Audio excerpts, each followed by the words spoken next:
Hello everyone.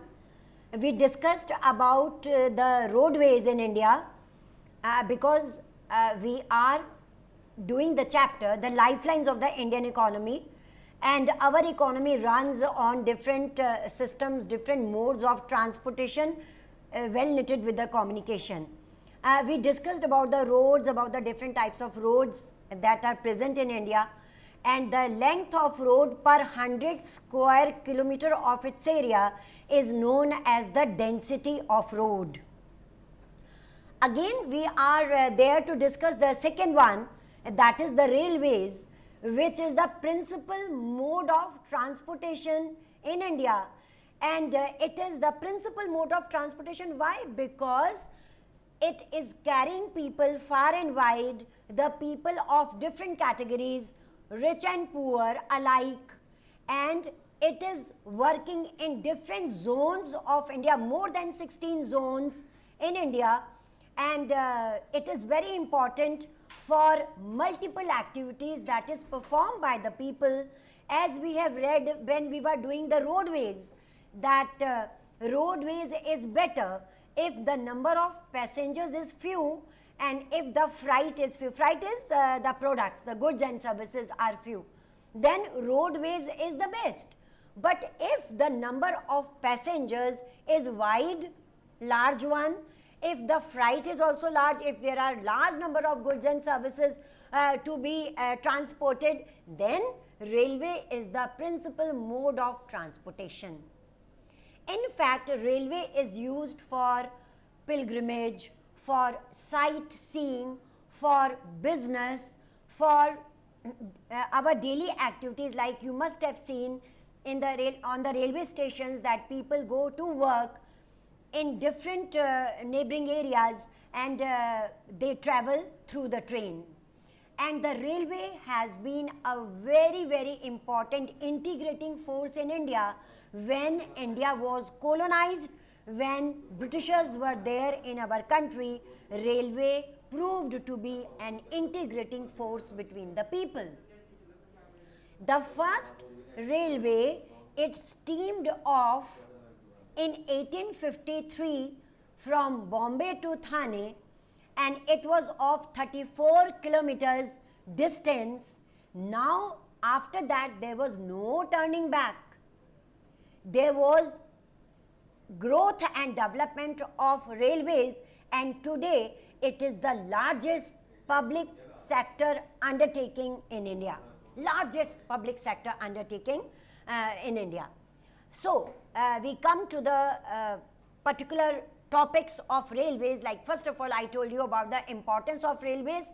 It can be asked in board examination either in 3 or in 5 marks or 1 mark question. When was the first railway steamed off in India? And that is 1853, Mumbai to Thane, and that covered 34 kilometers of area of distance, and after that there was no turning back.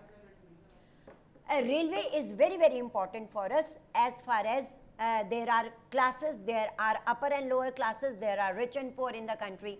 Railway, because it is working in the public sector, so it facilitates the movement of people from one place to another on a very nominal charges, and even poor can travel in it, and the richer one, they can also travel in it.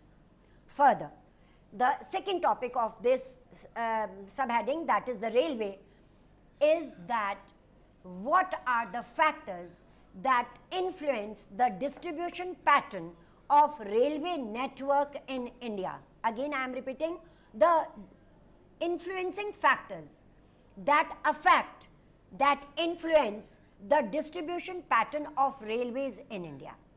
So, we can broadly divide this topic into 3 parts. Railway distribution in India is influenced by physiographic factors, it is influenced by economic factors, and it is also influenced by administrative factors. Or you can make one more point, because it is asked in 5 marks, one more point, that is other factors. In other factors, you can put the sub points, and that will be your proper answer. Correct? So, the distribution pattern in railway, as I told you, railway is working in different zones, about 16 zones in India. And previously it was run on the meter gauge, narrow gauge. Today most of the gauges are converted into broad gauge, meter gauge and broad gauge, and very comfortable compartments, very comfortable, and a number of amenities, a number of facilities have been provided. Do you know that previously when railway was built, it was an underground railway in London, and when people travelled in it, it was a very congested compartment, and it was run on coal. So a lot of pollution was created, and people called it the iron monster, and they didn't like to travel in it because it caused asphyxiation. Sitting in the compartment, it was causing asphyxiation to the people, lack of oxygen. But I told you there was no turning back in India after 1853, and it was a large project of the public sector undertaking. So the distribution pattern of railway network in India is influenced by physiographic factor. Have you ever observed that in India the plains have more railways as compared to hilly terrains, hilly regions, swamps, desert areas, and so on? More railways in the plains. The question is why?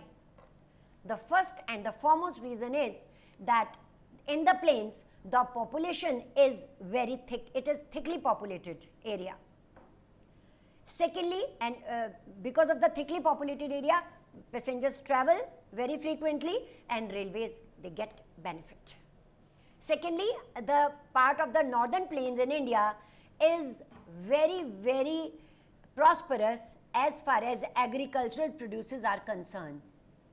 So because this plain area is full of agricultural areas, so most of the railway lines are in this area only. Then thirdly, it is easy to lay down railway lines, rail network in the plains because of the smooth topography. It is very easy to lay down the railway lines. So in the northern plains, mostly the railway lines are there in our country. Then in the northern plains, all the suitable factors are available for the railways. All the suitable factors, including passengers traveling, their number, and the goods and services brought from one place to another. So from all these point of views, these northern plains are best suited for the railway network, for the distribution pattern of railway network. So this all comes in the physiographic factor. Write down in this point only that in the mountain regions, in the hilly areas, railways cannot be built. Similarly, in the desert areas, in the swamps, railways cannot be built. Why? Because of the sparse population, because thinly populated areas are these. If we talk of the Konkan Railway, Gujarat, the swamps, Konkan Railway, it is an exception. This is also another question of 1 mark. That when we say that in the swamps railways cannot be built, then why Konkan Railway have been established? It is because Gujarat is the most important economic region of India. Although in Konkan, railway department has faced many problems. For example, sinking of the track. Many times there are landslides, but even then it is mostly under observation, and it is observed and repaired again and again, because Gujarat is a very important economic region of India. Similarly, in the deserts there are no railways. Firstly, sparse population. Secondly, because of lack of other activities which could be very beneficial for the railways. So this all will come in the physiographic factors. In the rugged topography, railways cannot be built. You can give a very good example, Sahyadri Hills, the stretches of the Sahyadri Hills, the contiguous ranges of the Sahyadri Hills, they can be passed, they can be get through only through the passes. Railways cannot be built in the hills. So all these comes in the physiographic factors which are responsible for the distribution pattern of railway in India. Second comes the economic factor, directly related to the first one. Economic factor. Economic factor is related with generation of income. So just now I have told you that railways are best suited, the best distributed to that area where more passengers travel, where more goods and services move from one place to another. Railways get benefit. Moreover, the areas where there is agricultural producers, the areas where there are industrial products, they are to be brought from one place to another. The places where passengers travel for their daily activities, for business, for jobs, etc. In your own city, you must have seen people going to Ambala, people going to nearby areas for job, working in the bank or working in any other establishment, or people from Jagadri, Ambala, they are traveling to Saharanpur to work. What is this? This is economic factor. Goods and services are brought and taken, and they are brought from one place to another. What is this? This is economic factor. So, economic factors are equally responsible for the distribution pattern of railway network in India. Then there are administrative factors also, because just now I told you that this is the largest public sector undertaking. So the administrative factor include that because there are so many zones, because there are so many employees in railways working day and night to facilitate this system of mode of transportation to us. They are paid by the government, so government also needs money to look after, to provide facilities, amenities, more and more comforts to the people. So administrative factors include that the central government decides where to lay down the track, where to make the zone for railways, etc. So this comes in the administrative factors. It is decided by our rulers, by our administrators, that there is a separate ministry for railway, and they work for all these things, that which are the parts of India which are to be covered with the railway tracks, with the railway lines, and they look after the overall growth and development of the railways. So railways are doing very well in providing all these things. I told you that when there was national movement, when there were Britishers in India, railways also proved to be an integrating force between the people. Why? Because there were certain compartments for the Indians. When they used to sit together, they used to discuss their problems, they used to discuss about the British rule, and although Britishers established railway for their own benefit, for their own economic development, but adversely it gave benefit to us, and our national movement was facilitated. People came together. People also came to know that what are the differences that are made by the British government between these people, between British and the Indians. So this was an integrating force also in India. However, railway is not free of problems. Railway suffer with many problems, and some major problems are that many people travel without ticket. Although railway provides all types of tickets to the people, rich and poor, but even then many people travel without ticket, causing lots of damage to the railway, economic loss, financial loss to the railway. Secondly, people have a destructive personality, destructive mind, and they break the railway property, and they even steal the railway property. So thefts and stealing have not been stopped yet. Moreover, people pull chain and stop train wherever they want to stop it, wherever they feel that their destination has come. So they do not realize that once they pull the chain and stop the train, it is causing delay to all the railways everywhere in India.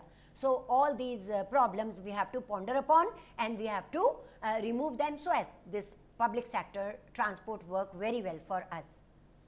So tomorrow we will meet again with new energy and with new enthusiasm, something new for you, and that is another mode of transportation, that is pipelines in India.